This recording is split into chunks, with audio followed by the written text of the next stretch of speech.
back, ladies and gentlemen, for another episode of Psychonaut Sessions Ninja Edition. I got a whole load of ninja books from my friend Wiley Connor. I'll be linking the video of the unboxing of all the comics that Wiley J. Connor sent to me. Please go be his friend. He's a great guy. And Eagle is in there. And Eagle is actually something that I've not yet picked up, and is also something I've always wanted to try. There's something about the mid-1980s, early to mid-1980s, that just gripped the entire nation with ninja fever. You had American Ninja and other ninja movies going on at the time. Like so many comics, ninja-centric, including Daredevil at Marvel with Electro. G.I. Joe had a strong emphasis on ninjas, and of course 1986, the greatest year in comics history. A multitude of ninja books came out on the market, specifically independent black and white books, and most notably of which was Teenage Mutant Ninja Turtles, which ended up becoming a massive success. So one of those that came out that I've wanted to take a look at is Eagle by Crystal Comics. Really like the cover, tons of fun. Gotta love those speed lines.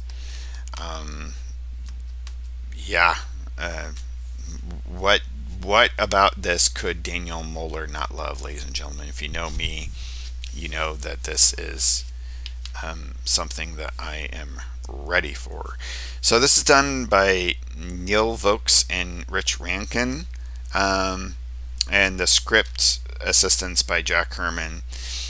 So Vokes did the penciling, Rankin did the inks, and apparently, according to the back matter, they wrote a little bit about this experience, and plus there's an interview with them by one of their wives. They met at a comic shop. Rich worked there and was penning up drawings of his, and Neil Vokes came up and was like, you're not a good penciler, but you're a great inker, and I'm a great penciler, so why don't we start teaming up on some stuff? And they did. So they teamed up on a couple of things. They did a 9-page story for primer number 6 for Kamiko, and they were working on some other stuff, including a Wolverine origin story that they were going to try to submit to Marvel. Kamiko kind of changed things up, stopped doing black and white, and that was their focus. And they had this character Eagle they were working on together, and so they were just like, you know what, let's just make our own company. Everybody else is doing it right now, let's just do that. And they did. So Crystal Comics was their company. They created it specifically to get this book out, and thank you, gentlemen, for doing so. I think they both have gone on to do other things in comics. Nothing huge sticking out to me right now, but mostly because I'm just focused on this. Okay. Nothing here but just like, hey, this is limited edition. You can get your limited edition copy of Eagle #1 here. There's only 25 inches. So we're already starting the speculator boom thing. And wow, when I opened this up, I was like, wait a minute, am I looking at a Will Eisner drawing? Like, this is heavily influenced by Will Eisner, which is not a bad thing. Will Eisner was very well noted for his city scenes, especially like city grime. I think probably anybody who's drawn like a dirty city in comics was influenced by Eisner, and specifically his use of letters being incorporated into the landscape, exactly like this, was a thing of note that he did specifically in his splash pages introducing stories. 100%. I mean, I didn't know what to expect when I opened this. This was a very plain looking image to me, so I thought, like, hey, okay, it's gonna, be kind of basic. And then I opened this up and I'm like, hot damn. What a beautiful rendering and use of words. Love it. 100%. Love how the H rests on the G there. I love how this is actually kind of hiding behind this wall. Night of 1,000 Ninjas. Wonderful. So this takes place in a place called Crystal City, Crystal Comics, and we got this guy here who is injured. There's some blood coming down there, and basically his name's Detective Cole, and he is getting chased by a ninja or a set of ninjas who are kind of in the shadows calling his name, and he tries to shoot at them but can't quite get them because they're ninjas. They can mystically go in and out of the darkness, and they coming down at him. He takes one out, but then another one comes up behind, stabs him right through the heart. This might be kind of considered in the outlaw vein of comics. A big, huge indication of that is just the use of black splatters for blood, which is a lot of fun. And then they toss him in the water, and he floats, and there's a card there with a mystical sign saying eagle, eagle. Then back at it says City Public Services, but I guess these guys are cops or whatnot, but they're looking at the body, and I think these guys are detectives that work along with Detective Colt. This guy looks like Frankenstein.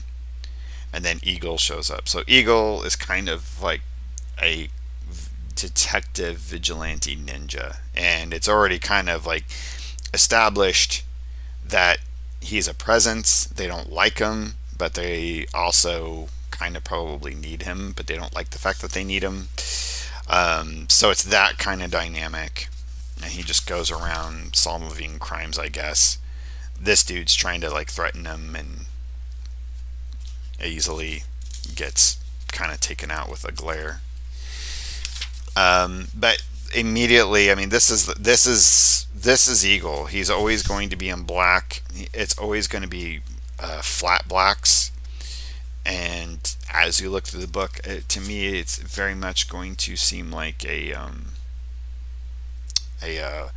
like Sandman was maybe the look of Sandman of Morpheus from DC Comics Vertigo was inspired by Eagle's visage.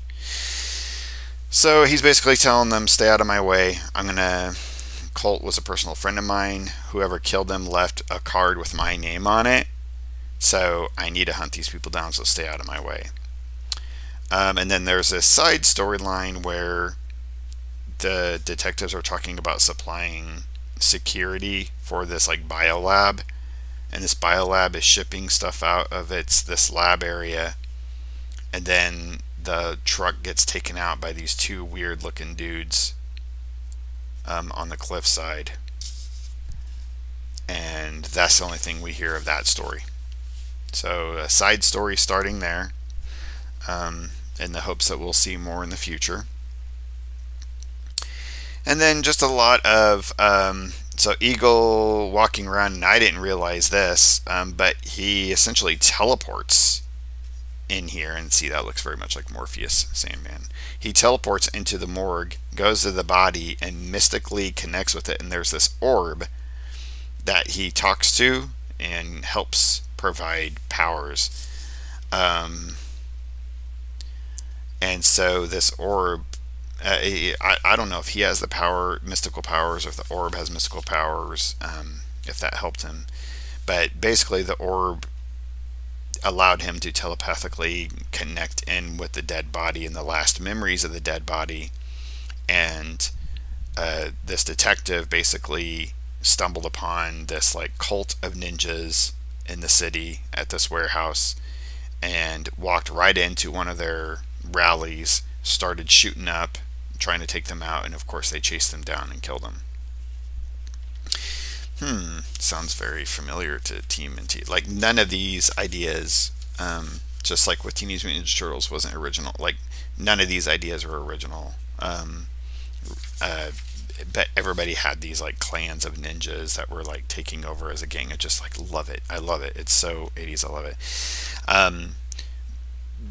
He's all done getting the information, tells the orb to kind of go back in interior or disappear. I don't know. It like follows him around invisibly, or it's inside of him. Not really sure.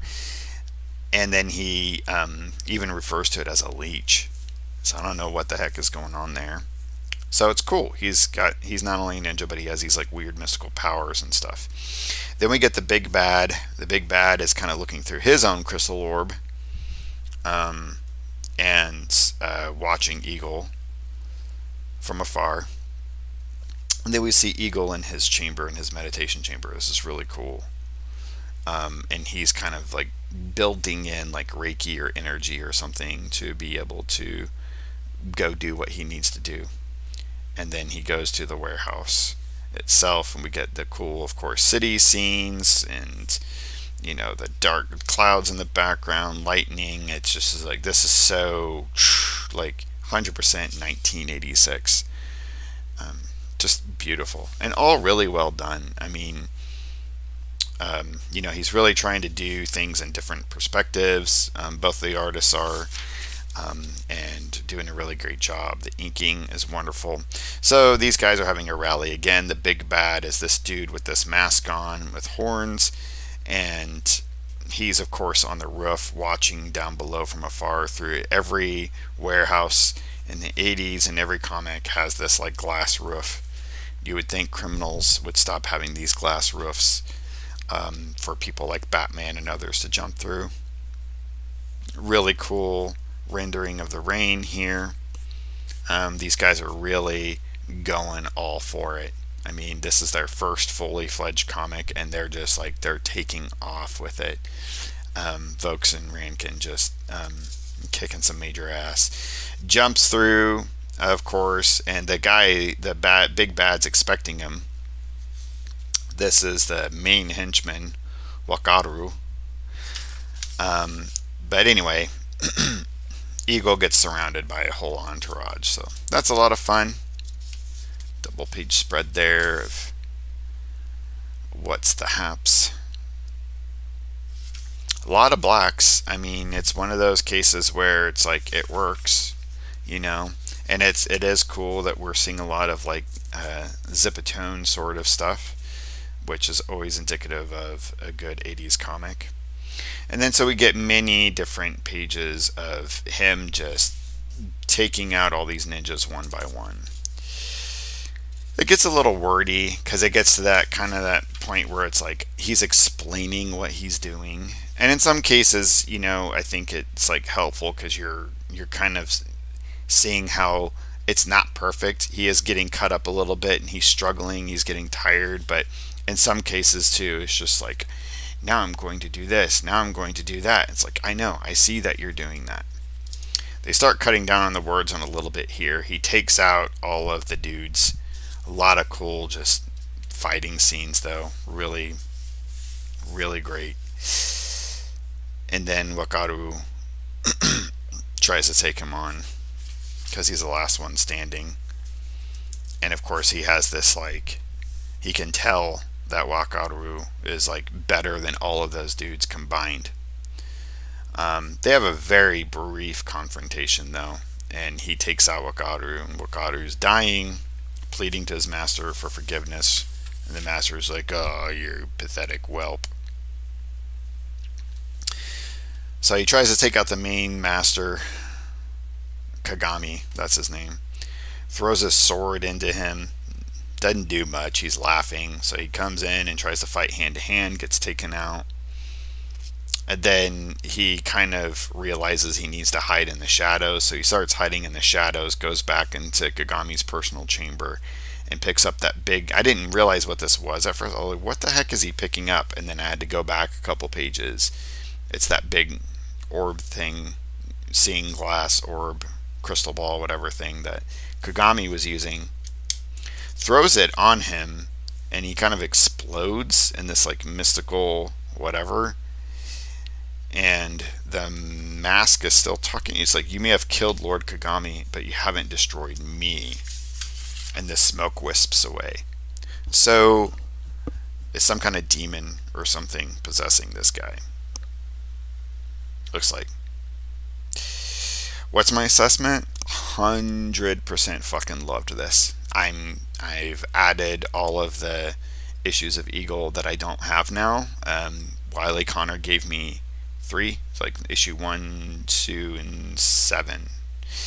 So any that I don't have, I put on my list, and I will be hunting these down now. Loved this so much. I want more. So yeah, they talk a little bit about the experience that I told you about earlier. They get interviewed by one of their wives, and apparently Matt Wagner was very helpful and kind of helping them get a job at Kimiko, and very helpful in general to them. Offered a lot of advice. So here is a freaking pinup of Eagle by Matt Wagner, 1986, inked by Rankin. So, of Grendel and Mage fame. And at this time they even talked about, like, they even referred to Matt working on Grendel very briefly, and it not really being a thing then. But then they talk about Mage, and like, oh, you might have heard about this Mage thing, and you know, that like really took off Kimiko. It's like, in my mind, I think of like Grendel when I think, and like I forget then Mage is the thing that really started coming in the forefront, and then people went back and were seeking Grendel stuff, and then Grendel like garnered a cult following, and eventually Grendel took off again. So very interesting. So we got Matt Wagner pinup, a few other pignups, Reggie Byers, very manga influence, and Chris Kalnick. I feel like I know who that is, but I can't place it right now. But really cool. It's really cool. I love this. What I do with my comics, get pinups of other people doing your character. It's really fun. And then here we get, so I've seen this in a few things around this era. We got another from Comics Journal, a Jack Kirby petition. It's a petition for people to cut out and send to Marvel, saying that we believe that Marvel Comics should place no conditions upon the immediate return to Jack Kirby's original art. I wish to express my appreciation. So it's like everybody was completely backing Jack Kirby at this time, and the way Marvel was treating him was crap, and getting Kirby back his original art in his possession, and you know, Alan Moore, I mean everybody was back. So all of these like independent comics were supporting this. And then we get an ad for Victory. I don't know Victory's relationship, but they're introducing their phase 1 of comics here, and Byers, who did this image, so very manga influenced, I said. Reggie Byers was a part of this, but because Victory was responsible for bringing a lot of manga into the American market, Komodo, Shuriken, and many others. So really cool stuff. I really like Victory books. And then we get another image from the guys that could have been a cover. So we still don't know who these dudes are, and maybe next issue we'll see that. I'm definitely going to do issue 2 for certain. Loved this book. Cannot recommend it enough. Thanks everybody for hanging in there. Like, subscribe, hit the bell for notifications. Please support me by buying my comics, buy my books. You can support my Patreon. Most of all, just enjoy my channel. Thanks everyone. Take care and keep it psycho.